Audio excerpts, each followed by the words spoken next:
지금 계속되고 있는데 오늘은 36번째 시간, 그 다음에 우리 칼빈주의 시리즈는 8번째 시간이 되겠습니다. 지난 시간까지 칼빈주의 예배에 대해서 우리 그 에merson 목사님 5번의 이제 강의가 진행이 됐고요. 자, 오늘은 이어서 우리 칼빈주의의 중요한 내용들 계속해서 연결이 되겠습니다. 자, 오늘은 칼빈주의 시리즈의 8번째 시간인데요. 다룰 주제는 뭐냐면은 성탄절이 다가오는데 딱 마침 제가 골랐던 주제가 이제 성육신에 대한 주제입니다.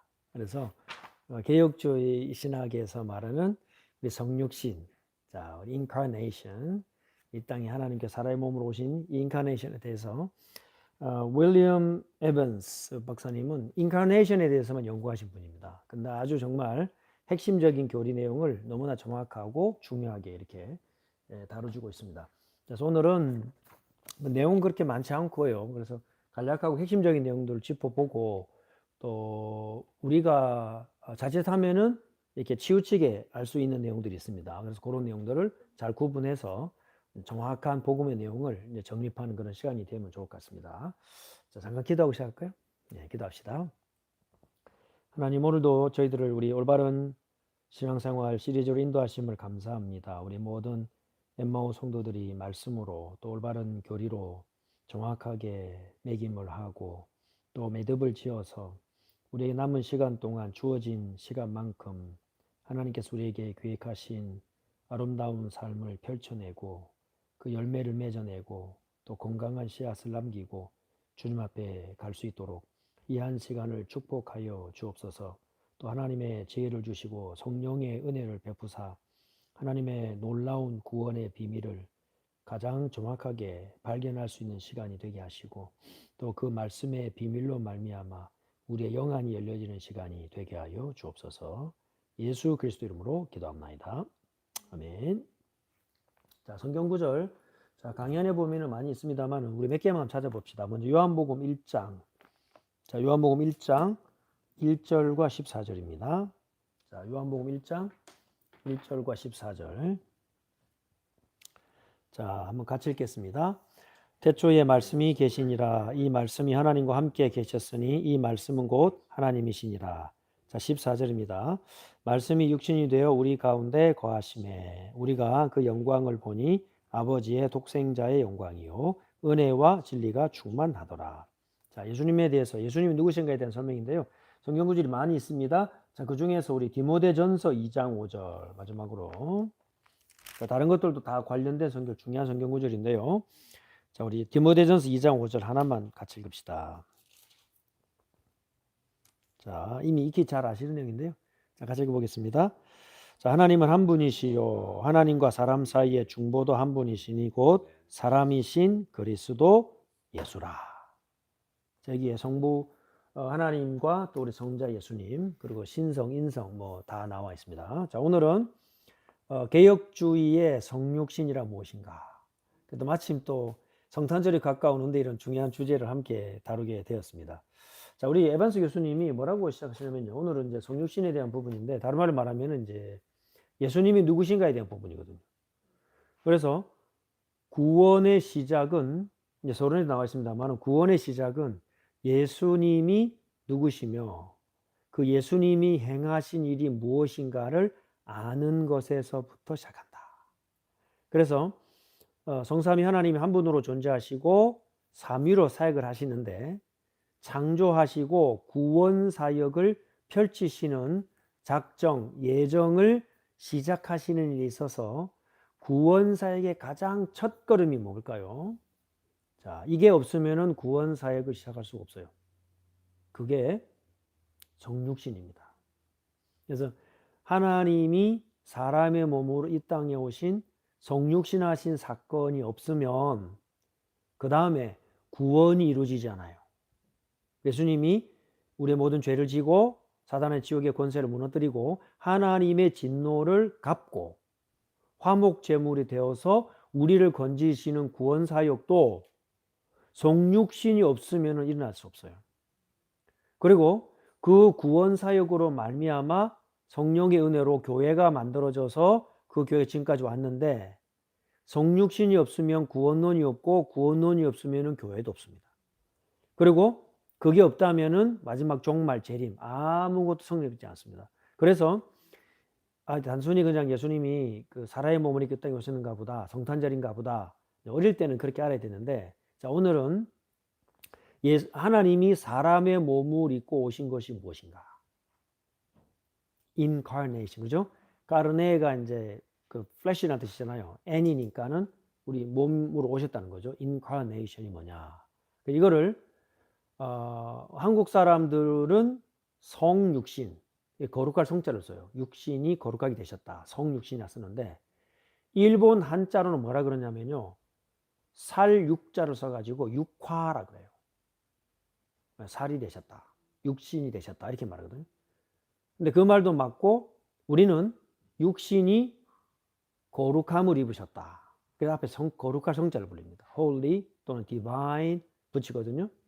자, 그 성육신에 대해서 우리가 알아볼 거고 그 성육신이 우리에게 구원을 주시는 부분에 있어서 어떤 상관관계가 있는가, 어떤 관계가 있는가를 한번 알아보도록 하겠습니다. 자, 그래서 이 성육신은 어디에 나오냐면은 성육신에 대한 교리는요. 앞으로 우리가 다룰 그 웨스민스터 신앙 고백서의 제 8장에 보면은 중보자 그리스도, The Mediator Christ, 중보자 그리스도가 나오는데 그 중보자 그리스도에 대한 우리의 믿음을 정리하는 내용 중에 제 2항이 성육신에 대한 부분이에요. 그래서 오늘 우리가 성육신 하셨다는 것을 정확하게 이해하기 위해서는 어디서부터 시작이 되냐면은 중보자의 역할부터 이해를 해야 됩니다. 그래서 성육신 하셔야 될 구원의 계획은 중보자 그리스도로서의 역할 속에 웨스민스터 신앙 고백서가 설명하고 있어요. 자, 그러면 한번 보십시다. 웨스민스터 신앙 고백서의 제 8장에 보면은 유일한 중보자 그리스도. 그래서 제 8장은 총 8개 항목으로 구성되어 있습니다. 자, 그 중에서 제 2항이 그리스도의 위격의 성육신을 다루고 있습니다. 자, 그러면 중보자라고 얘기할 때 우리가 8가지 주제가 있거든요. 자, 1항은 중보자를 임명하셨다. 그 임명이 되셨다는 거죠. 두 번째는 그 중보자의 위격이 뭐냐? 성육신에 대한 거.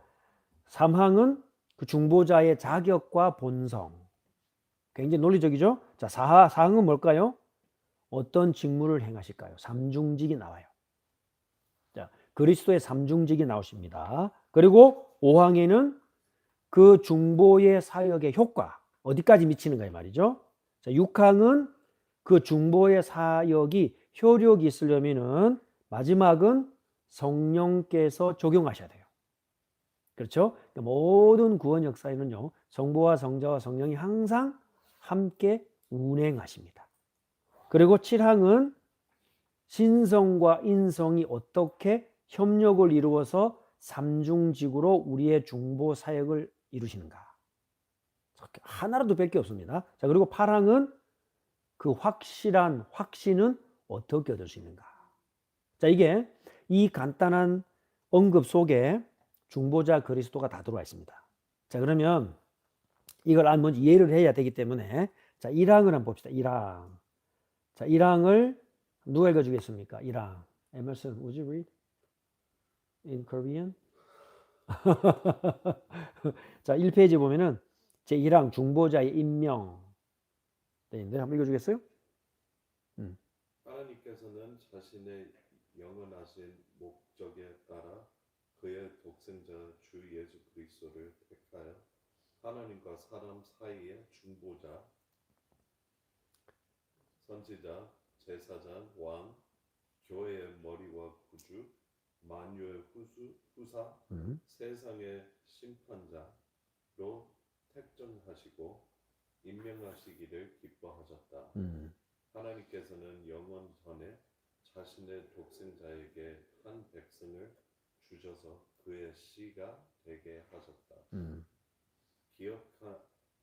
기약한 때가 되어 그 백성은 그로 말미암아 구속을 받고 부르심을 받아 의로운 자로 칭함을 받고 성화되어 영화롭게 되도록 하셨다. 자, 중보자를 임명하셨다. 여기 보면은 익숙한 표현들이 많이 눈에 보이죠?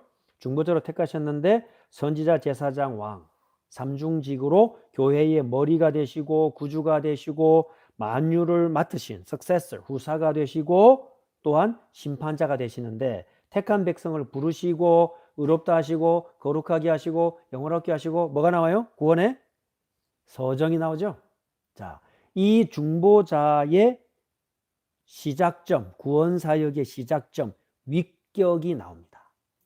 자, 성육신입니다. 자, 요거는 우리 진시사님 한번 읽어주시겠어요? 네. 삼위 중에 제2위 되신 성자께서는 참되시고 영원하신 하나님이시며 성부와 동일한 본체이시다. 때가 차매 그가 오셔서 인성을 취하시되 인간의 모든 본질적 속성과 공통적인 연약성을 그대로 받으셨다. 그러나 성령의 능력으로 말미암아 죄성 없이 동정녀 마리아의 몸에 그의 체질로 잉태되어 출생하셨다. 그 결과 완전하며 구별된 신성과 인성이 나뉘지 않고 한 인격 안에 결합되었다. 그것은 각각 성품이 전환된 것이 아니며 혼합이나 혼동이 일어난 것도 아니다. 그 인격은 참 하나님이시자 참 사람으로서 한 분 그리스도이시며 하나님과 사람 사이의 유일한 중보자이시다. 자, 이 항이 제일 중요합니다. 자, 성육신에 대한 걸 너무나 정확하게 설명했어요. 자, 참 하나님이고 참 사람이다. 그런데 두 개가 섞이나요? 아니요. 그죠? 이렇게 뭔가 트랜스되지 않습니다. 이렇게 왔다 갔다 하지 않습니다. 그죠? 섞이지 않는다는 말은 동시에 분리될까요? 분리되어서도 안 됩니다. 자, 섞이지도 않고 분리되지도 않고 혼합되지도 않고 떨어지지도 않는다. 근데 이 두 본성, 신격과 인성, 인격이 인간의 humanity와 divinity가 two nature가 one persona, one 인성을 이룬다. one 인격을 이룬다. 인성과 신성이 두 본성이 한 인격을 이루셨습니다. 자, 그래야 뭐가 될 수 있어요? 하나님과 사람 사이에 뭐가 될 수 있어요? 중보자가 될 수 있어요. 자, 따라합시다. 중보자. 자, 성육신 하셔야 될 수밖에 없는 신적 논리는 뭐가 되기 위해서입니까? 중보자가 되기 위해서. 자, 그러면 첫 번째 서론에 질문했습니다. 예수님은 누굽니까? 참 하나님이자 참 사람이다. 자, 그러면 예수님이 하신 일은 뭡니까? 하나님과 사람 사이에 뭐가 되기 위하여? 중보자가 되기 위하여.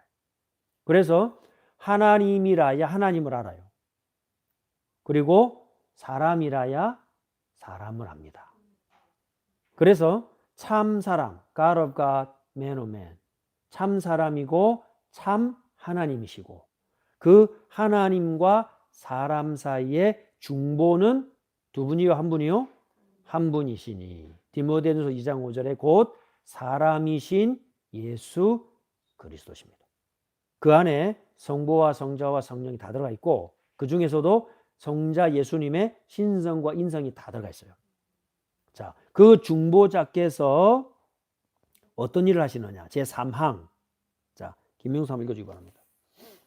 중보자의 은사와 자비, 신성과 결합된 인성을 소유하신 주 예수님은 성결 되셨으며 성령을 한량 없이 받으셨다. 그와 동시에 그에게는 지혜와 지식의 모든 영적 보화가 있었고 성부 하나님이 기뻐하신 뜻에 따라 모든 은혜가 충만하셨다. 이는 그가 거룩하고 악이 없고 더러움이 없으며 은혜와 진리에 충만하여 중보와 보증의 직무를 수행하는 데 부족함이 없게 하기 위해서였다. 그 직분은 그가 스스로 취하신 것이 아니라 성부께서 그를 불러 맡기신 것이다. 성부 하나님께서는 모든 권세와 심판을 그의 손에 맡기시고 그로 하여금 그것을 수행하도록 요청하셨던 것이다. 자, 중보의 사역은 예수님이 취하신 건가요? 하나님이 맡기신 건가요? 하나님이 맡기신 거예요. 그렇죠? 자, 그 삼중직의 직분을 이루기 위하여 그리스도라는 직분을 주셨습니다. 그죠?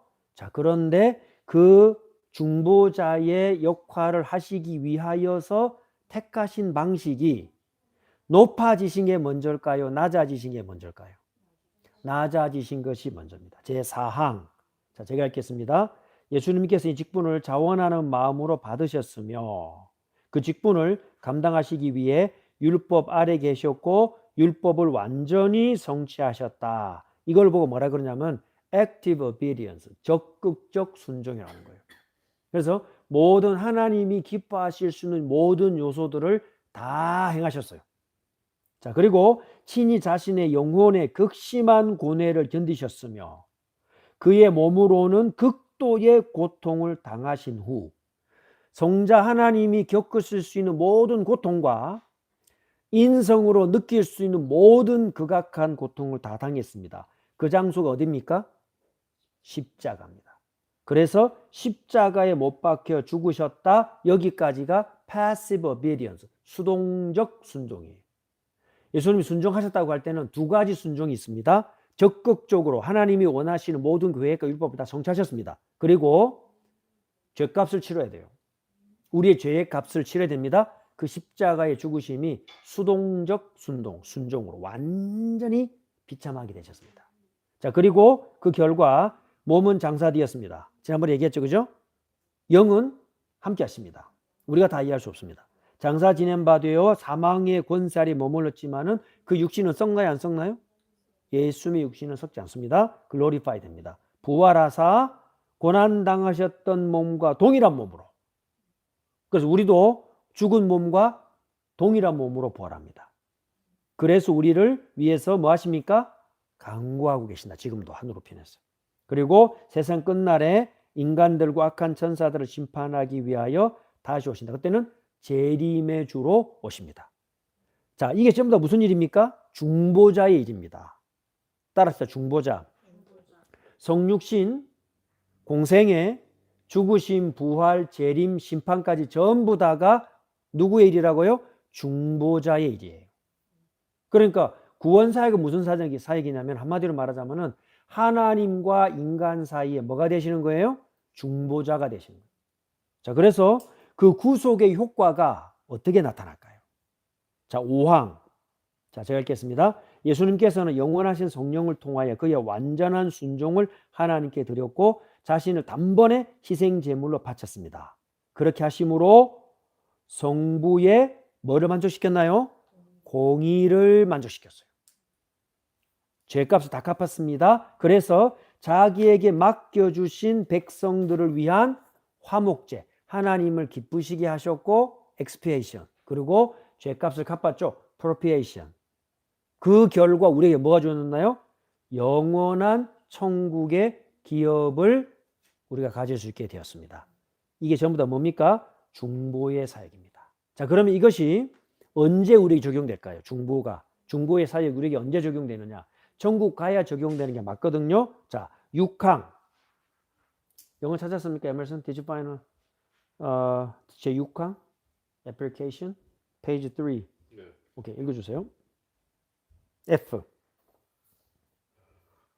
구속 사역은 그리스도께서 성육신하신 후에야 구체적으로 성취되었다.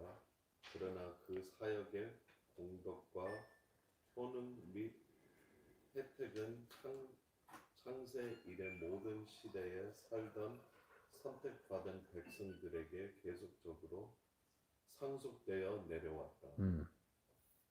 그리스도의 성육신 전에는 그를 상징하는 약속들과 예표들과 희생 제물들이 그 방편이 되어 그리스도께서 곧 뱀의 머리를 상하게 할 그 여자의 후손이자 창세로부터 죽임이 대신 어린 양이라는 사실이 계시되었다.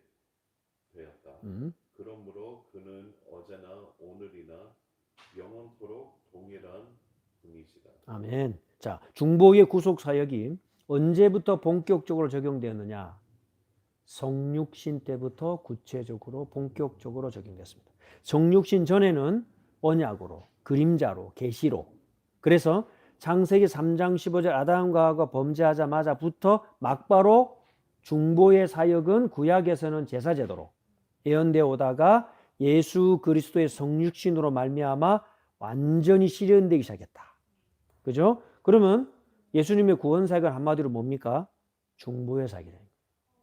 그죠? 하나님 앞에는 하나님의 진노를 화목하게 하고 우리의 죄값을 해결합니다. 그래서 하나님과 인간 사이에 중보자가 되셨다. 완전한 중보자 되셨다. 자, 우리의 중보자가 되실 수 있는 분은 예수님 말고 누가 있나요? 왜 없습니까? 일단 하나님이 있죠. 참 하나님이라. 그 다음에 그걸로 끝나면 안 돼요. 참 사람이라.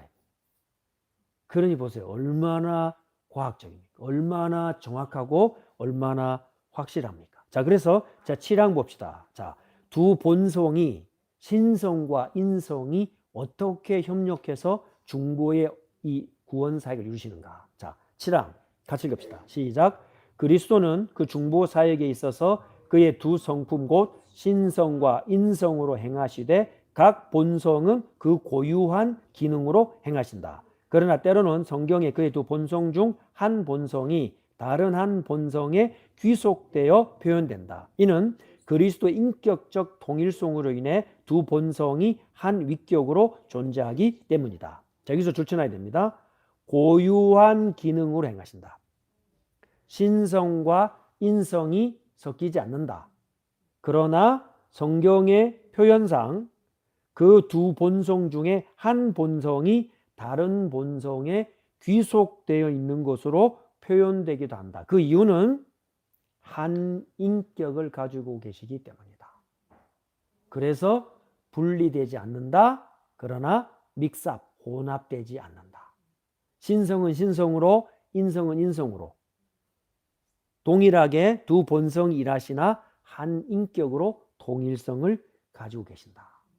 그래야 뭐가 분리가 안 돼요? 중보자의 중보의 사역이 분리가 되지 않습니다. 그래야 우리가 이 땅에서 완전한 하나님의 영의 세계를 맛볼 수가 있어요. 이 중보자라야. 자, 물론 거기에는 성령의 신비한 연합이 따라줘야 돼요. 그래서 저는 성부 하나님의 역사, 성자 하나님의 역사 다 이해가 됐는데요. 성령의 역사를요 가장 최근에 깨달았어요. 왜? 구원이 완성됐잖아요. 이게 다 중보의 역할이 다 끝났단 말입니다. 그런데 마지막에 이 두 개를 악교로 찰싹 붙게 하는 것은 성령의 역사입니다.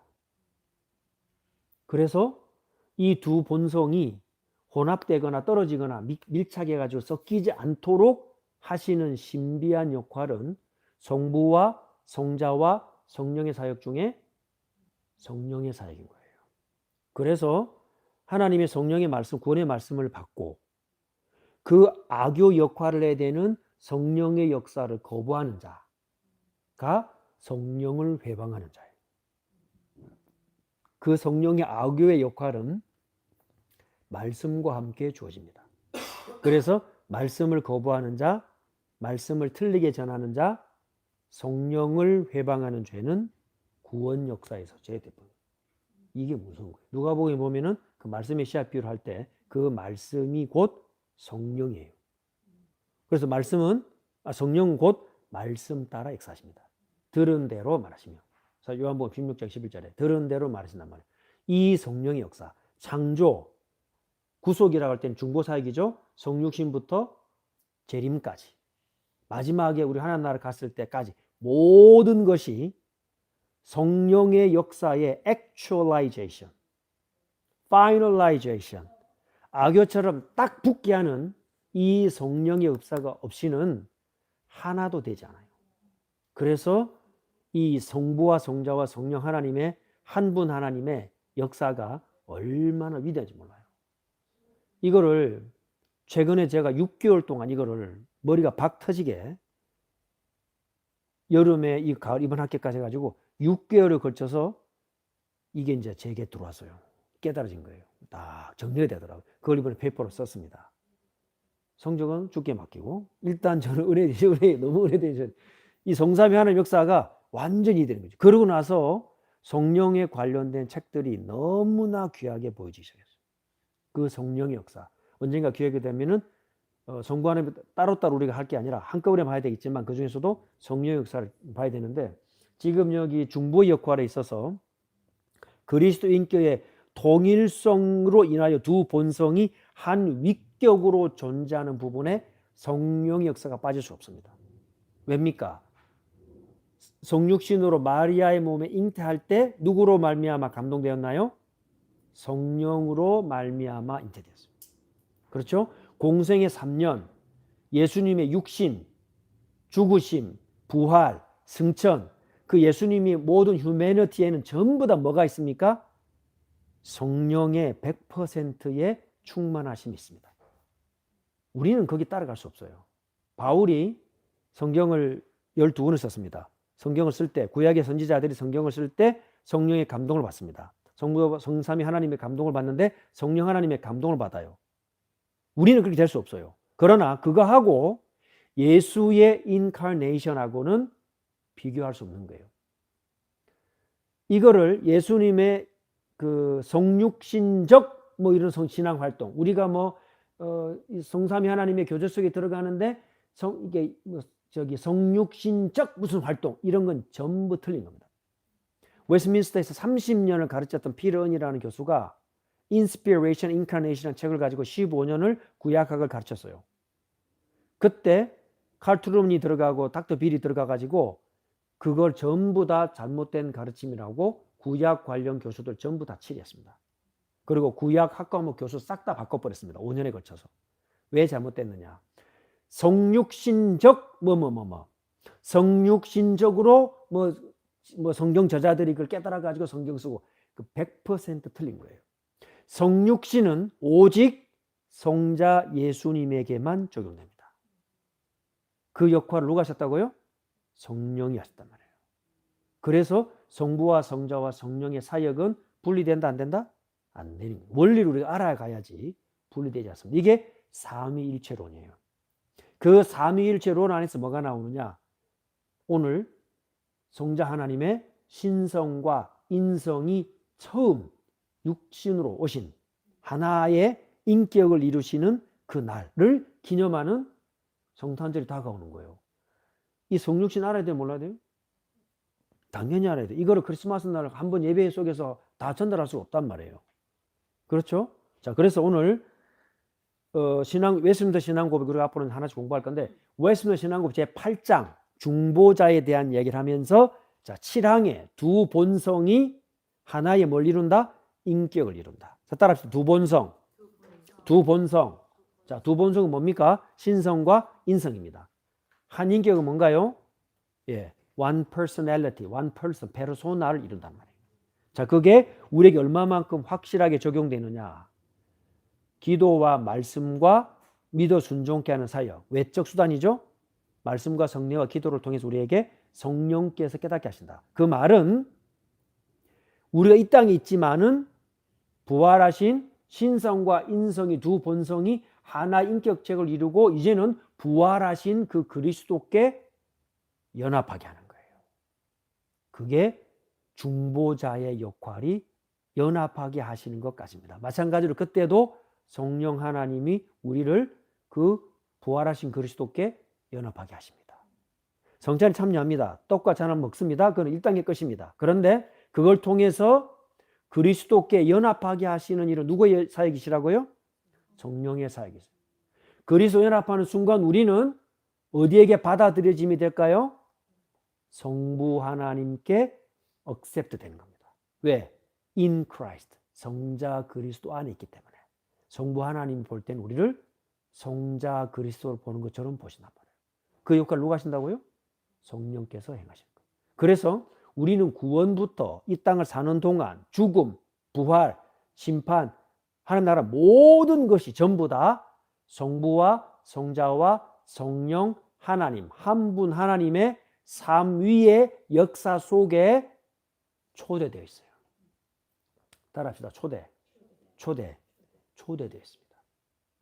우리를 누가 초대하시느냐? 성부 하나님이 초대하시고요.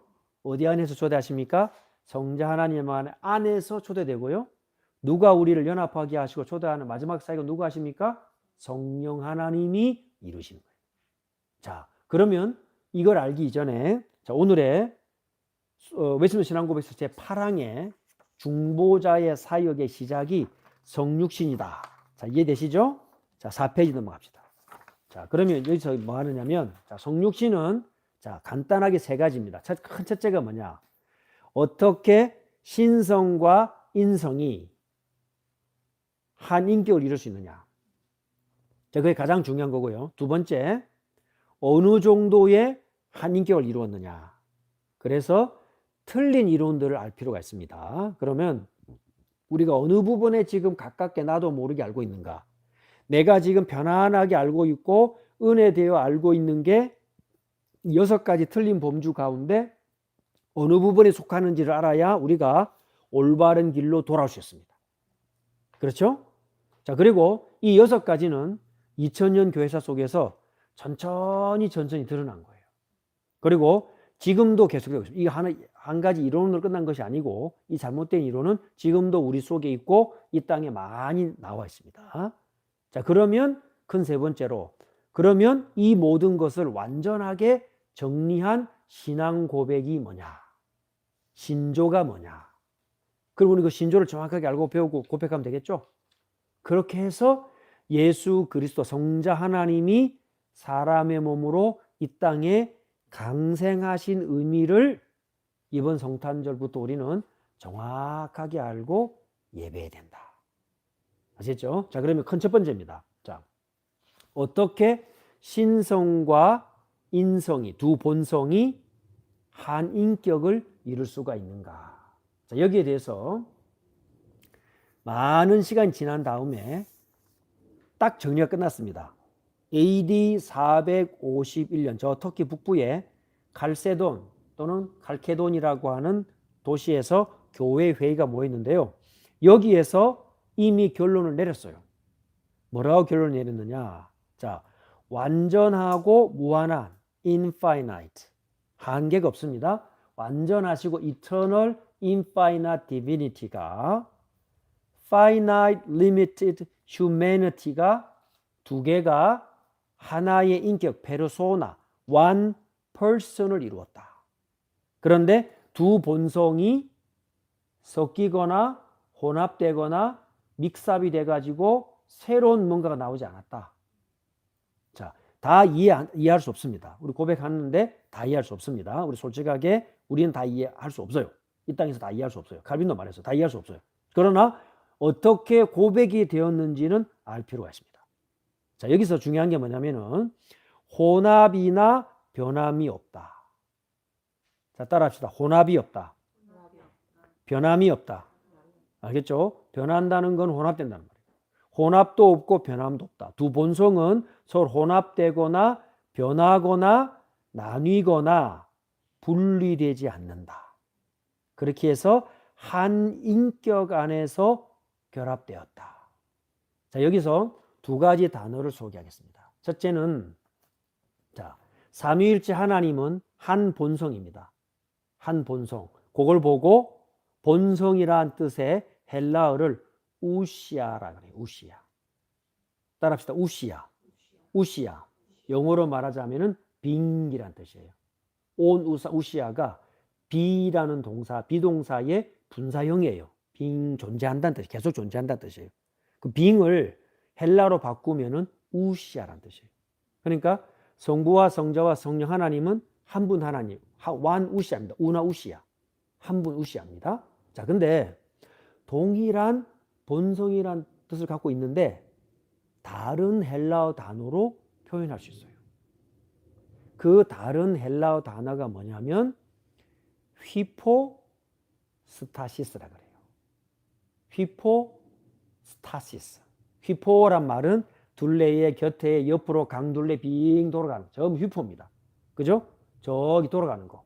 그 다음에 그 뒤에 있는 히스타스는 일어나다 서다 존재한다 그런 뜻이에요. 그러니까 휘포스타시스는 우시하고 같은 뜻인데 위격을 설명할 때 휘포스타시스라는 단어를 써요. 자, 따라합시다. 휘포스타시스. 자, 적어 놓으세요. 우시아는 본성, one God, Godhead, 한 분 하나님. 그런데 휘포스타시스는 위격을 말합니다. 그래서 뜨레아 휘포스타세우스, 세 위격이 나오는 거예요. 그런데 이 성자 하나님은 신성과 인성이 휘포스타시스로 연합이 되어 있습니다. 그걸 보고 뭐라 그러느냐? 위격이 연합되어 있다. 굉장히 중요하고 이게 복음이라고 저는 봅니다. 위격적으로 연합되어 있다. 자, 따라합시다. 위격적 연합. 휘포스테릭 유니언이라는 거예요. 휘포스타시스가 형용사로 바뀌면 휘포스테릭입니다. 본질은 같단 말이에요. 같은 본질을 갖고 있어요. 그런데 그리스도의 신성과 인성 두 본성이 어떻게 one person을 이루느냐? 휘포스테릭 유니언, 위격적 연합으로 분리되거나 섞이거나 혼합되지 않고 one person을 이룬다. 그때 누가 작동하신다고요? 성령께서 작동하신다고. 그럼 완벽하죠? 이게 칼세돈 회의에서 451년 교회 총회, 요즘같이 이렇게 교단 총회가 모이잖아요. 총회에서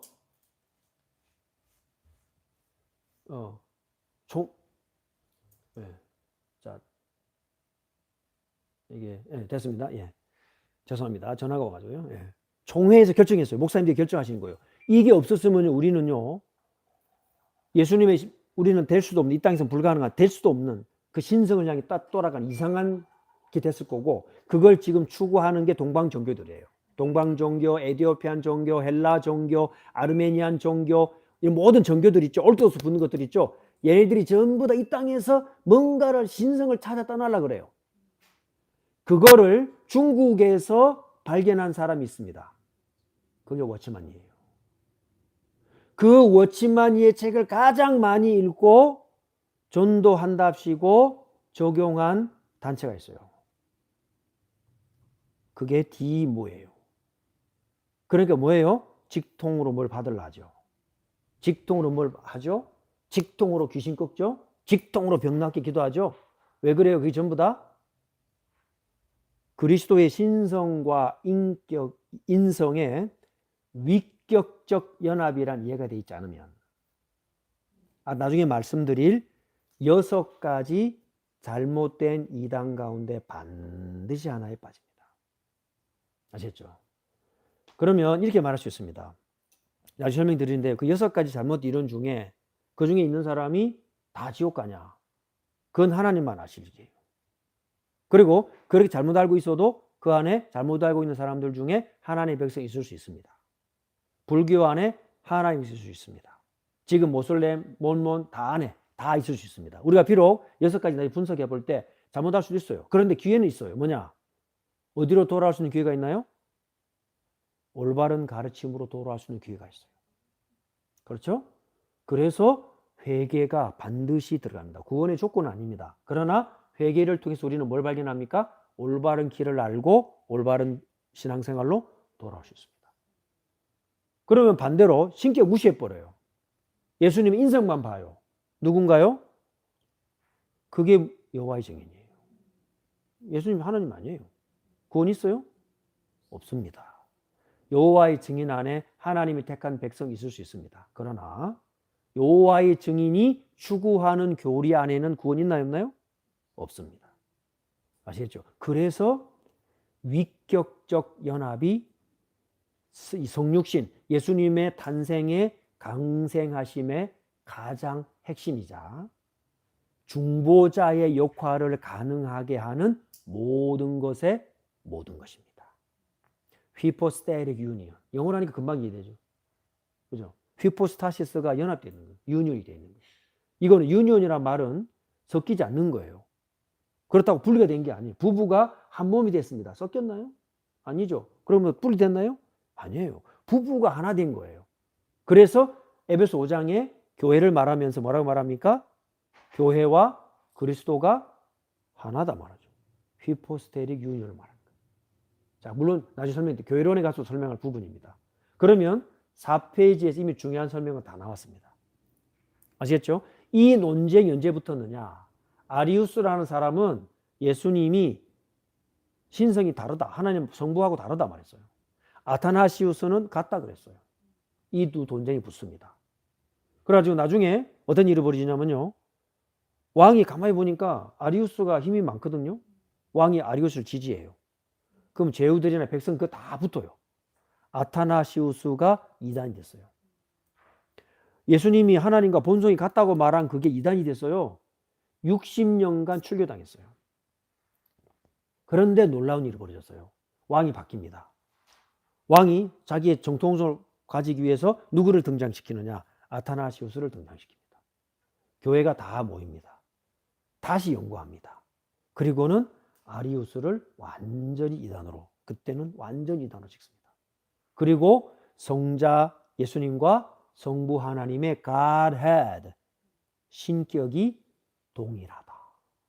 우시아가 같다. 그런데 그러면 예수님의 신성과 인성은 어떻게 되느냐? hypostatic union으로, 위격적 연합으로. 등급의 차이가 있거나 혼합되거나 분리되거나 믹스업돼가지고 새로운 제3의 물질이 나오지 않고 위격적 연합으로 두 본성이 있으나 한 인격을 이루셨다가 결론이 내려집니다.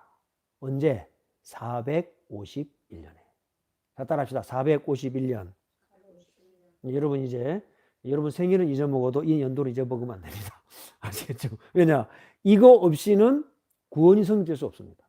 451년 칼세돈이라는 도시에서 이 중요한 진리가 고백되기 시작합니다. 자, 그런데 이거를 어디에 적용하느냐? 그럼 생각해 보세요. 예수님이 성육신 할 때 X세포는 마리아에게서 왔습니다. 다윗의 혈통이죠. 그럼 Y세포는 어디서 왔나요? 남자가 되려면 XY가 되잖아요. XX는 여자고 성년 세세 중에서, 그죠? XY가 돼야 되거든요. Y가 없이는 사람이 안 돼요. 저 개구리가 아닌 이상, 그죠? 사람이 되려면 XY가 돼야 된단 말이에요. 그런데 난자세포는 마리아에게서 왔어요. 그런데 유대 청년 남자아이가 되려면 Y세포가 필요합니다. 이거 어디서 왔나요? 어디서 왔나요? 성령으로 창조가 된 거죠. Y세포가 창조가 된 거예요. 만약에 Y세포가 없이는 인성을 이룰 수 있나요, 없나요? 없습니다. 강철이나 로버트나 양소리가 태어날 수 없는 거예요. 그죠? 자, 그게 성령의 강생할 때부터 위격적 연합에 의하여 인성으로 이 땅에 오시는 순간에서부터 성령으로 잉태하사라고 사도신경에서 고백하죠. 성령으로 잉태하사. 그때부터 성령의 역사입니다. 위격적 연합이. 그리고 12살 때 성전에 가시고 30살 세례 요한에게 세례 받으십니다. 그때 성부 하나님이 말씀이 그대로 들리고 성령께서 비둘기같이 임하시고 그때 인성을 입으신 예수님은 세례 요한과 함께 요단강에 들어갔다가 나오십니다. 그때 온전한 삼위일체, 이제부터 예수님의 본격적인 공생애, 성삼위 하나님의 사역 가운데 신성과 인성이 하나 된 중보자로서의 사역을 공적으로 시작한다라고 선언하십니다. 그때도 성령의 역사, 위격적 연합에 성령 함께 하셨죠.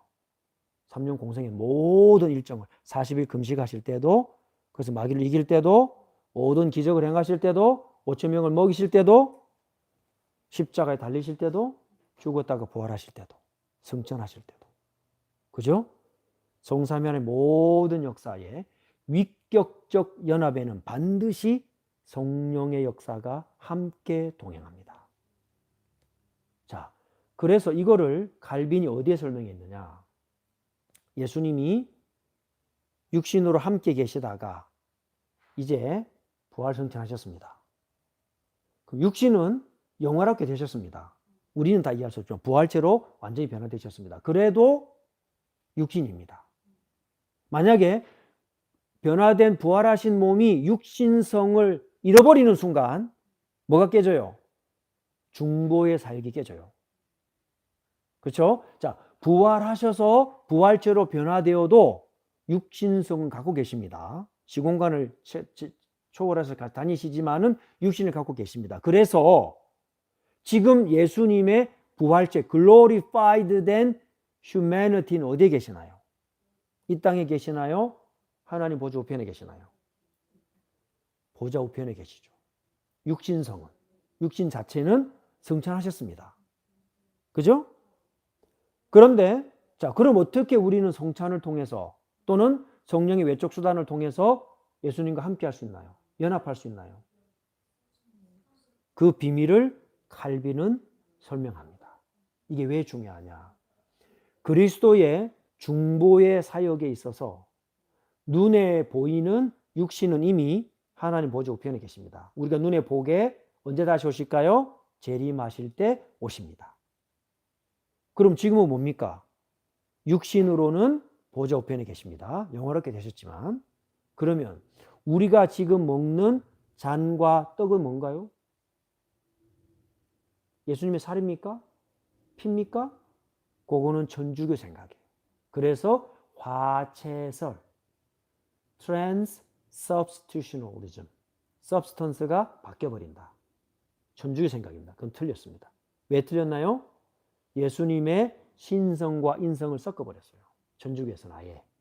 자, 그런데 루터는 뭐라고 말하느냐? 루터는 성찬을 얘기하면서 예수님의 부활하신 신성의 몸이, 거룩해지신 몸이 성찬할 때 그 말씀과 떡 속에 진짜 들어온다.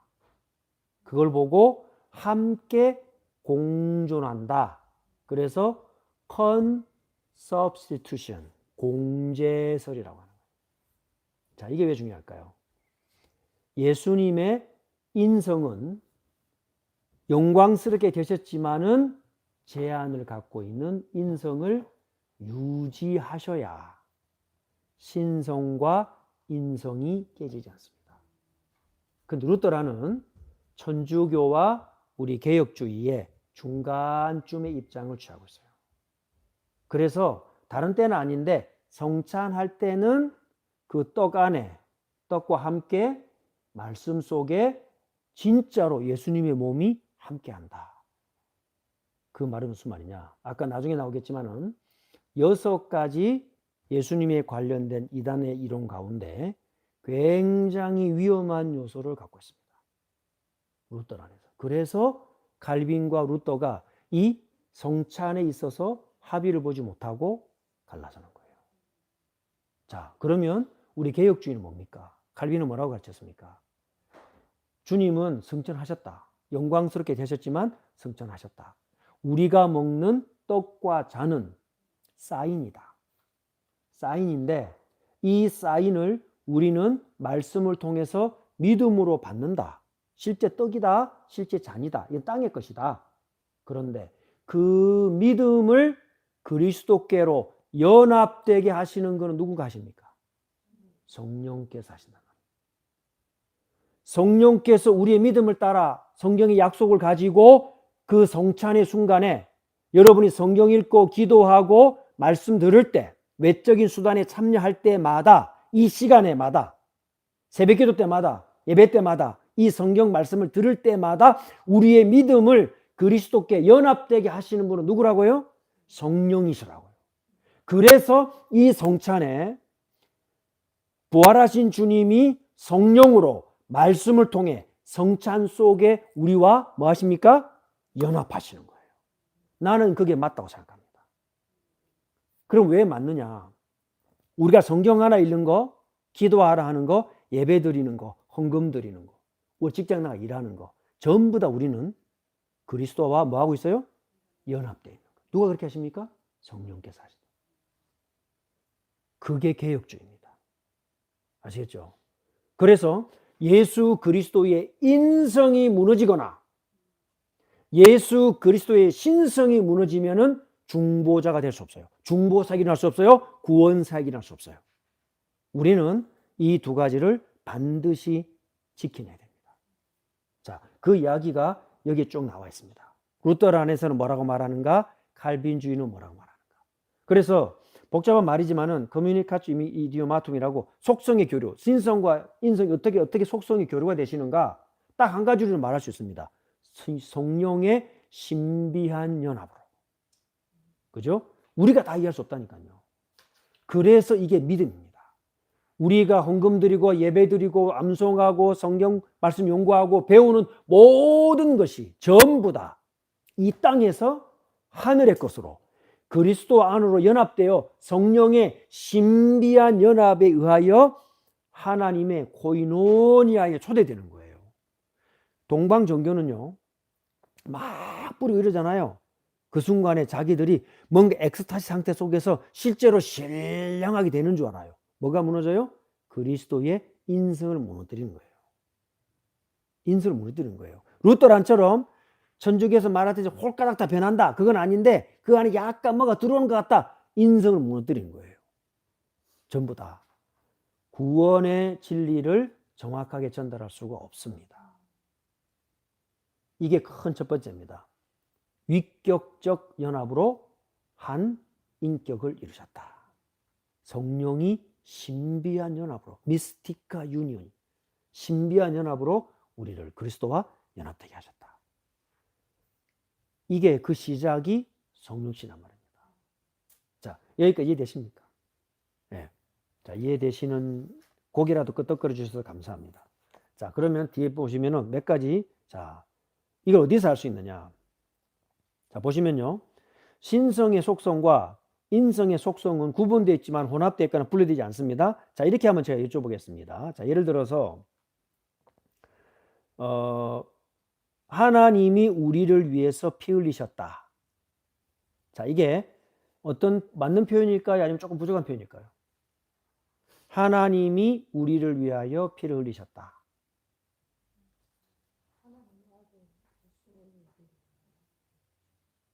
자, 굉장히 중요한데. 자, 그것 자체 하나님이 우리를 위하여 피를 흘리셨다. 자, 어떻게 들립니까? 아까 이 신성과 인성의 위격 연합 차원에서 봤을 때, 예를 들면 하나님이 십자가에서 피 흘리셨다. 맞는 말일까요? 틀린 말일까요? 자, 틀렸다. 자, 손 들어보시고. 틀렸다. 손 내리시고. 자, 우리 줌으로 참석하신 분들 참석해 보시기 바랍니다. 자, 우린 예수님 십자가 이렇게 말하잖아요. 근데 성부 하나님이 십자가에 달리셔서 피 흘리셨다. 왜? 성부도 다 같은 하나님이시니까. 자, 성부 하나님이 십자가에 달려 피 흘리셨단 말이 맞다라고 생각되시면 손 들어보세요. 맞다.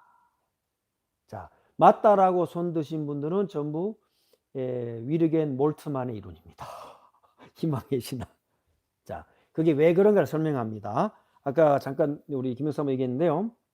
자, 맞는 부분도 있습니다. 하나님이 피 흘리셔서 울리셔 죽으셨다라면 맞는 부분도 있다. 왜냐면은 한 하나님이시니까요. 근데 주의할 점이 있다. 어디를 주의해야 되냐면은 위격적 연합과 위격적 사역의 구분을 구분져야 돼요. 그래서 하나님의 신성 자체가 피를 흘렸다거나 신성이 고통을 느꼈다고 해석되어서는 안 된다. 왜? 하나님은 불변하시기 때문에. 하나님의 신성은 불변한 거예요. 그래서 신약 성경도 보면은 사도행전 20장에 보면 28절에 하나님이 자기 피로 사신 교회가 나오거든요. 뭐 그런 표현도 있지 않느냐? 이렇게 반문할 수 있어요. 그런데 정확하게 말하면 어떻습니까? 하나님의 아들 그리스도의 피값으로가 정확한 표현이 되는 거죠. 그죠? 한 하나님의 위격적 사역까지 정확하게 우리가 구분했기 때문입니다. 또는 참 하나님이신 그리스도께서 사람이 되어 우리를 위해서 죽으셨다. 맞는 표현이죠. 위격적 구분이 드러나죠. 또는 고린도전서 2장 8절을 보니까 영광의 주께서 십자가에 못 박히셨다. 뭐가 드러납니까? 위격적 연합과 위격적 구분이 드러나죠. 이걸 잘 구분할 수 있어야 됩니다. 그래야 성찬에서 제가 왜 이 말씀 드렸냐. 고스 살 때, 서부 살 때, 콩콜디아 유니버시티 처음 들어갔어요. 콩콜디아 웨스트민스터 가기 전에. 거기서 루터란 신학교입니다.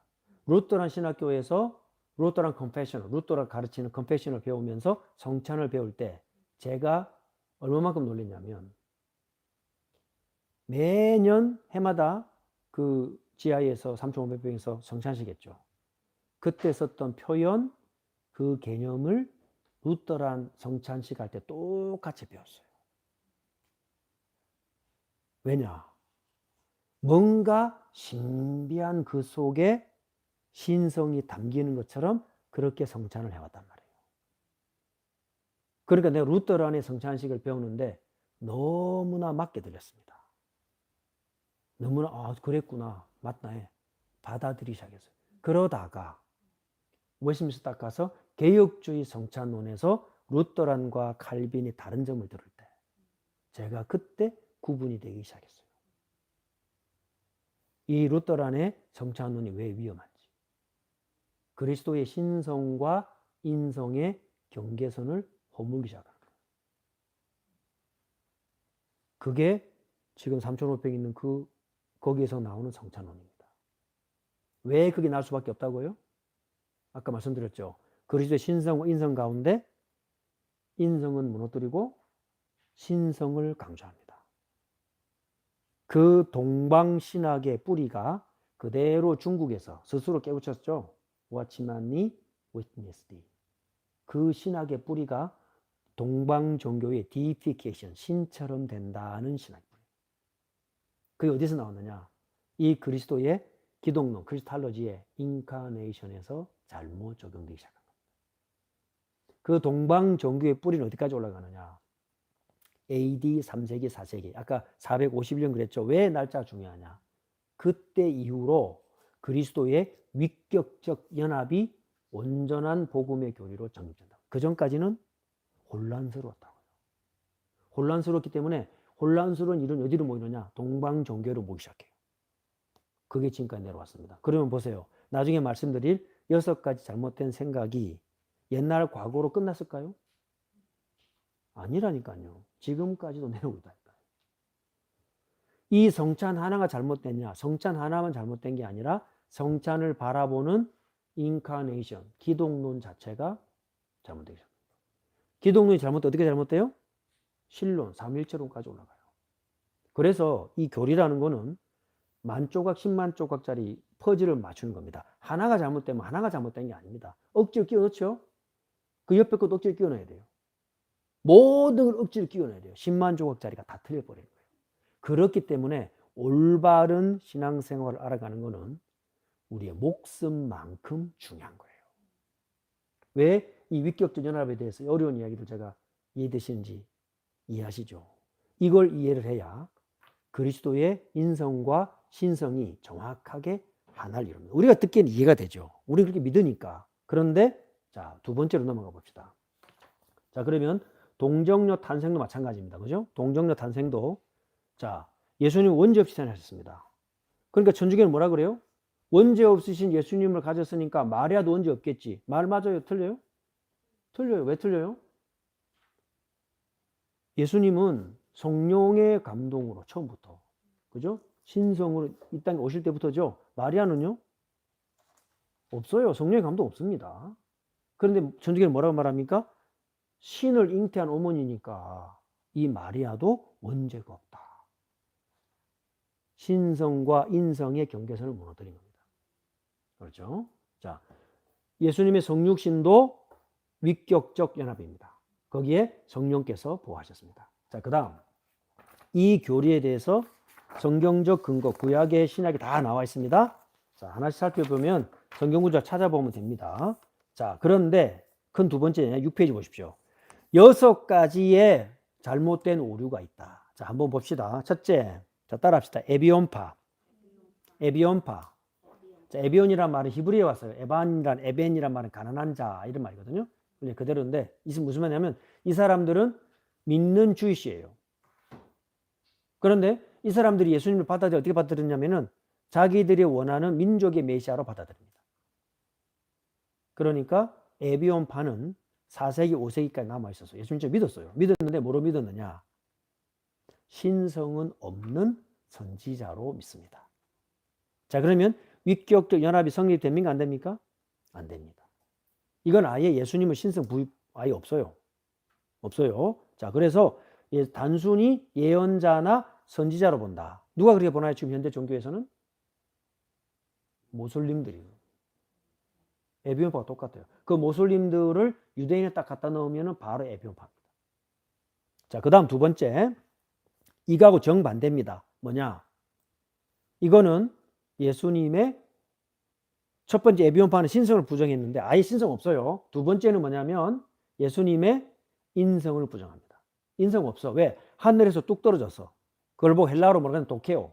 갑자기 툭 나타났다. appear, manifest, 나타났다. 도케오라 그래가지고 도케시즘, 영어로 도세이즘 이렇게 말합니다.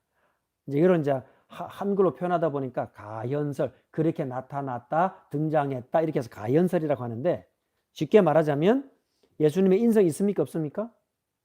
없습니다. 갑자기 뚝 떨어졌어요. 왜냐? 영은 완전하고 물질은 악한데 어떻게 완전하신 영이신 하나님이 물질이 될 수 있느냐? 영지주의의 사상을 그대로 가져옵니다. 그러면 자, 첫 번째, 두 번째 우리가 완전히 아닙니다. 그죠? 자, 우리 예수님의 신성을 부정하지도 않습니다. 자, 인성을 부정하지도 않습니다. 자, 세 번째는 뭘까요? 따라합시다. 아리안주의. 아리안주의 아까 말씀드렸죠? 아리우스가 말한 겁니다. 신성 인정해. 인성 인정해. 예수님의 신성이 다 인정해. 그런데 예수님의 신성이 성부의 신성과 동격이다 아니다?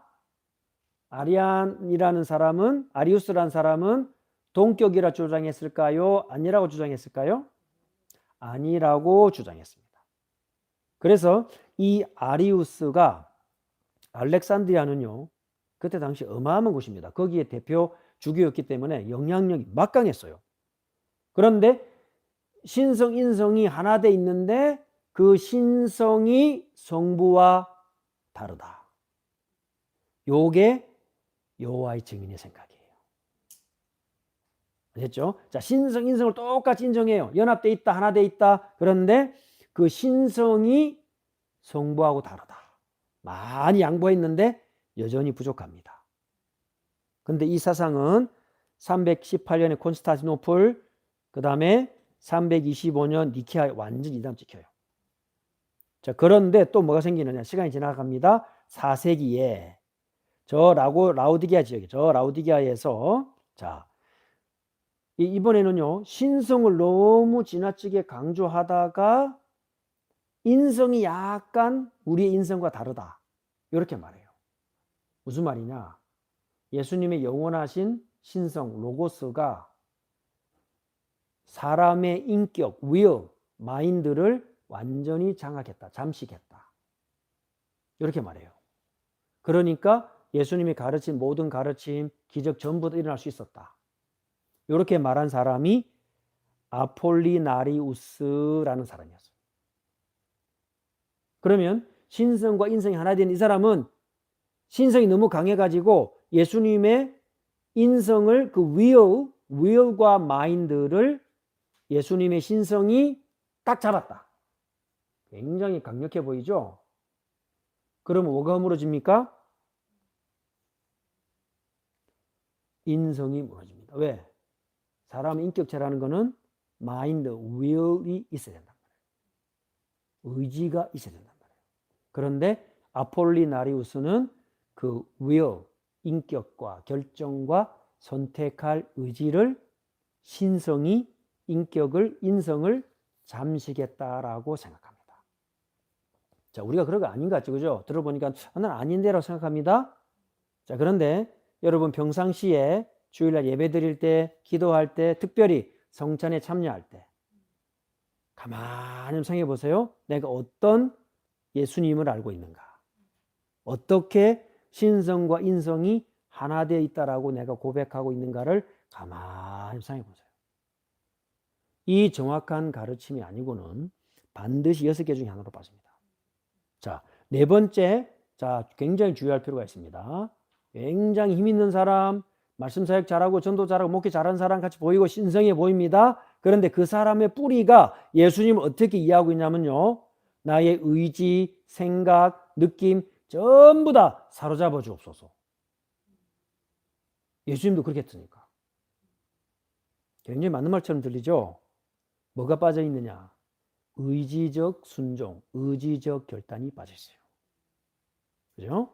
그거는 인성을 어무너뜨린 겁니다. 한국에 세상 말로 한국에서 보면요, 영역 있고 막 열심히 있고 막 그런 목사님들 있죠? 예수님 어떻게 생각하느냐? 굉장히 주의할 필요가 있다. 자, 다음 다섯 번째. 다섯 번째는 신성과 인성이 하나 돼 있다. 그런데 너무 뭘 강조했냐면 두 신성과 인성이 너무 분리가 돼 있다고 강조해요. 너무 이렇게 막 연합되어 있는 것으로 인해서 이단적인 사상들이 많이 나오니까 네스토리우스라는 신학자가 인성과 신성의 지나친 분리를 강조합니다. 하나인데 너무 분리되어 있다. 분리를 강조해요. 그러니까 두 본성으로 바꾸는 거예요. 그거는 100% 이단입니다. 그죠? 그래가지고 쫓겨나서 어디까지 오느냐? 중국까지 옵니다. 그때가 당나라 때입니다. 그때 당태종 때 네스토리우스가 들어와서 그때의 종교가 경교가 됩니다. 경교. 혹시 들어보셨나요? 경교라고요? 그 경교가 통일신라, 신라까지 영향을 줍니다. 경교라고 그래요. 그래서 지금 이제 다 이제 그 강기동을 얼어가지고 이제 없어졌는데요. 가면요. 그 베이징 수도 한복판에 경교 한문으로, 그 다음에 한문, 그 다음에 그 당시에 소수민족들 언어로 그 경교에 대한 복음 내용을 큰 2m짜리 비석에다가 새긴 걸 탁본을 떠가지고 벽에다 붙여놨었어요. 그 황제의 부인이 네스토리우스 신자였습니다.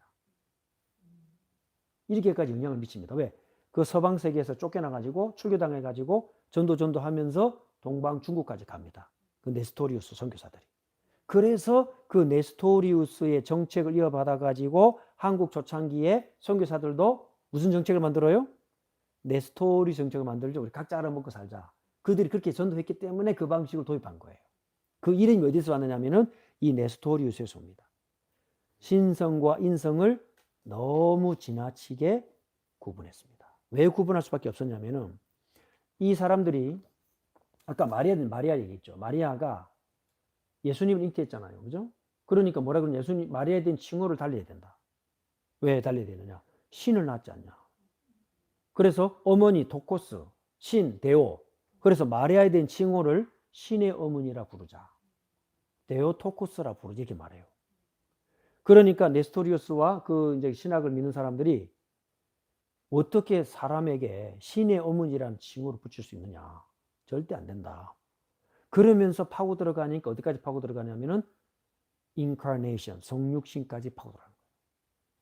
봐라, 분명히 신성과 인성이 다르지 않느냐.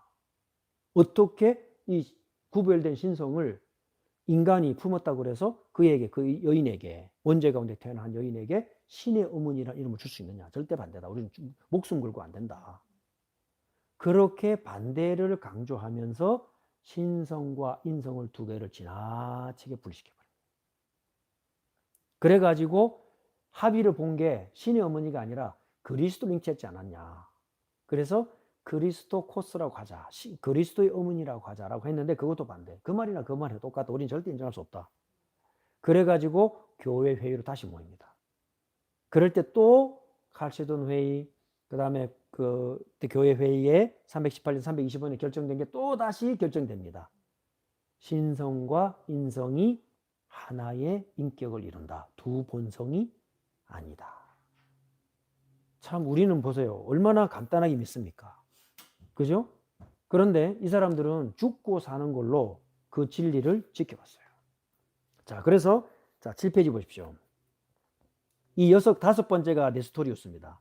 여섯 번째는 뭐냐면 유두고 알죠? 성경 유두고, 그죠? 유두고란 사람이 콘스탄티노플의 주교였어요. 유두고주의란 뜻이거든요. 유투치아니즘이라고 하는데 유두고주의는 뭐냐면은 이거는 신성과 인성이 한결 이룬다.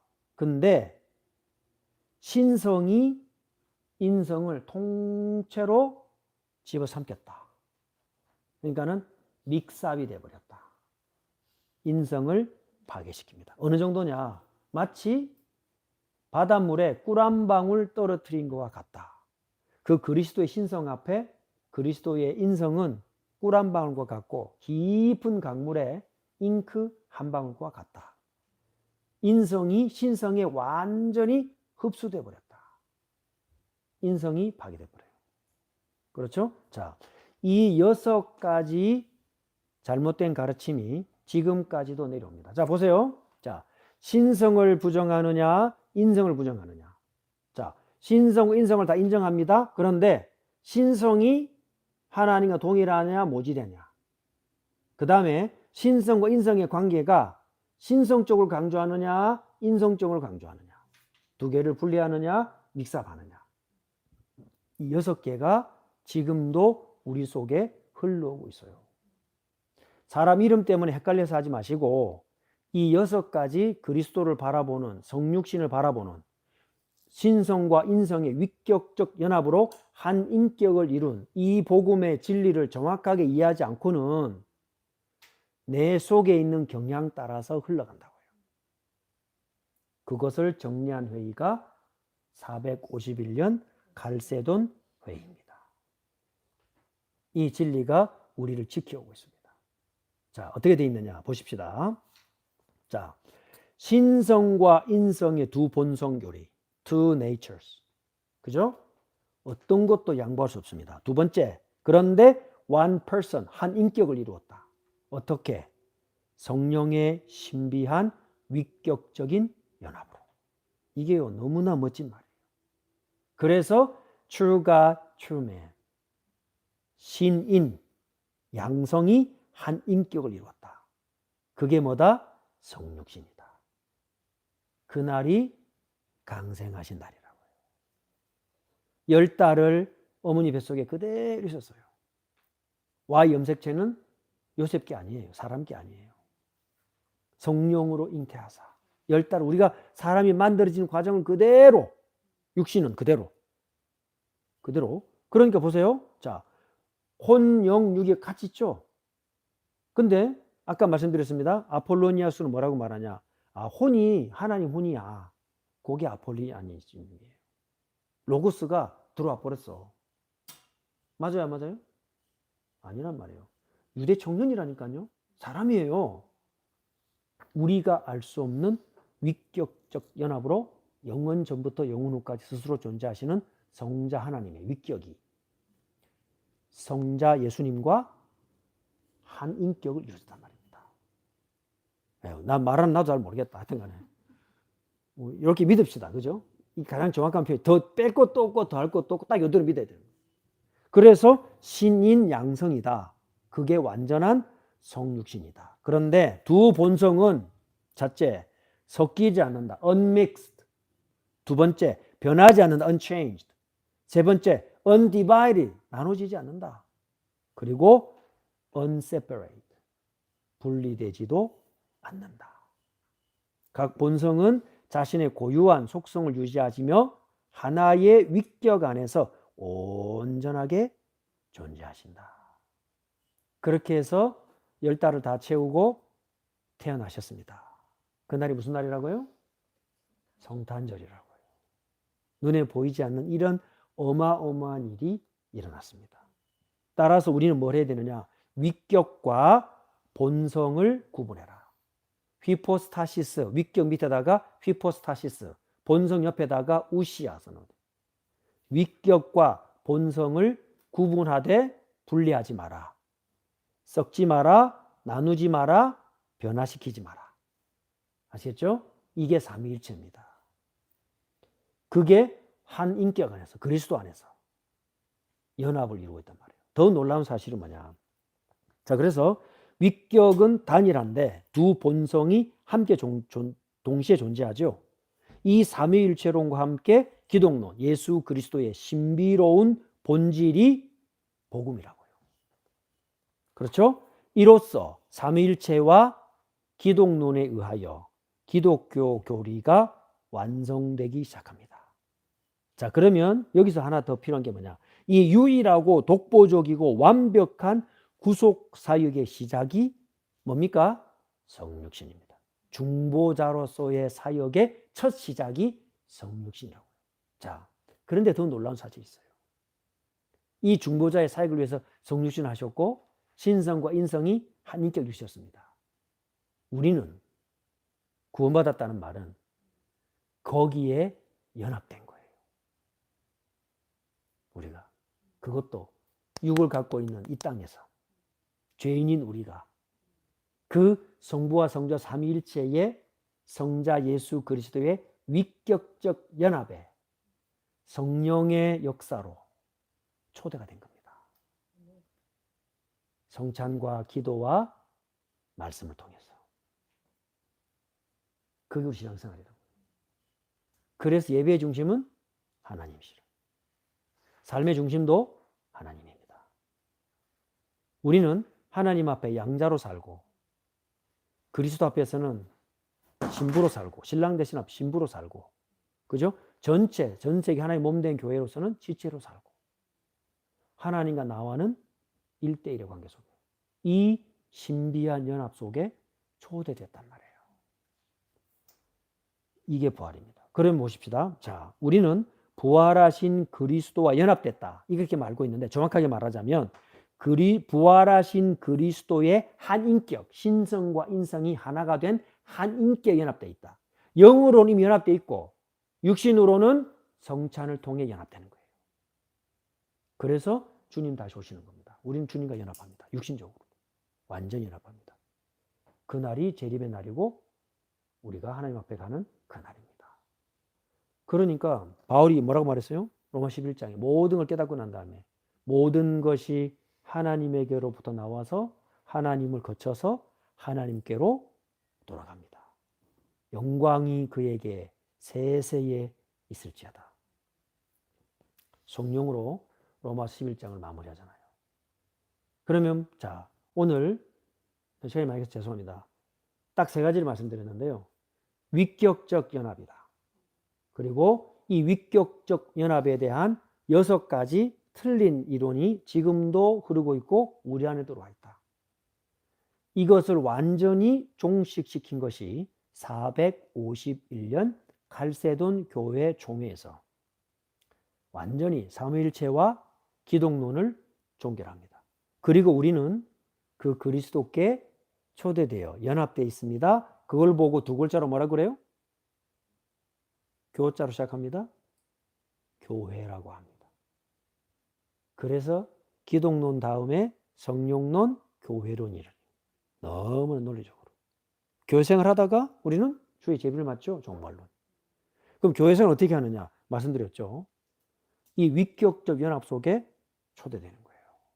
그러니 우리가 딴 한눈 팔 수 있냐고요. 그죠? 정확한 말씀이 들어오면요. 하나님 앞에 집중할 수밖에 없습니다. 자, 오늘과 다음 주, 그 다음 주까지 해가지고 3주에 걸쳐서 칼빈주의 시리즈는 마무리합니다. 그리고 오늘, 다음 주, 그 다음 3주간에 끝나고 나면 그 다음부터 뭐 하냐면 칼빈주의 교회론에 대해서 배웁니다. 그래서 교회가 뭔지 알아야 되겠죠. 그죠?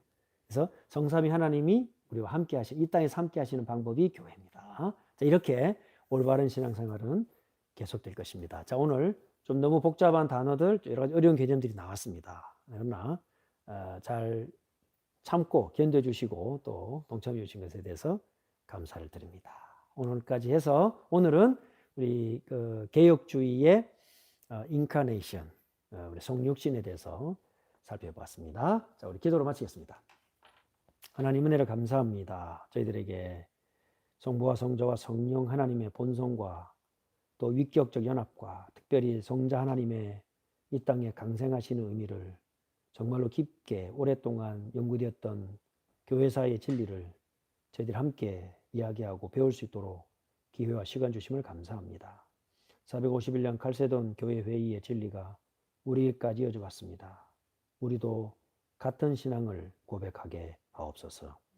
이 신앙을 후대들에게도 동일하게 전달하게 하옵소서. 예수 그리스도 이름으로 기도합나이다. 아멘.